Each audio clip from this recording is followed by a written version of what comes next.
मैं चाहता हूं कि तिप्रासा कम्युनिटी एक आवाज में एक मैसेज दिल्ली को दे कि हमारा कॉन्स्टिट्यूशनल सॉल्यूशन आपको पूरा करना पड़ेगा। ये बात सिर्फ कोई पॉलिटिकल लीडर्स नहीं बोल रहे हैं, ये दिल्ली को समझना चाहिए।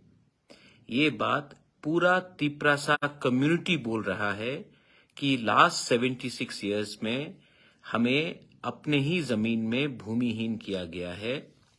हमें अपने ही जमीन में हमारा अधिकार, पॉलिटिकल राइट्स हो, लैंड राइट्स हो, लेजिस्लेटिव राइट्स हो, इकोनॉमिक राइट्स हो, को छीना गया है।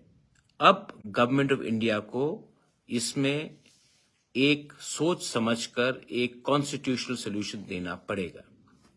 अभी तक शायद गवर्नमेंट ऑफ इंडिया को लगता है कि सिर्फ बुबागरा ही बात कर रहा है, प्रद्योत ही बात कर रहा है, या सिर्फ आईपीएफटी के लोग बात कर रहे हैं, या फिर सिर्फ कोई जनजाति लीडर्स बात कर रहे हैं।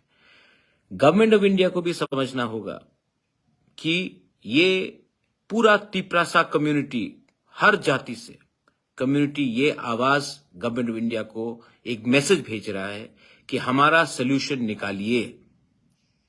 हमने बहुत दिन तक वेट किया है, आप हमारा सॉल्यूशन निकालिए।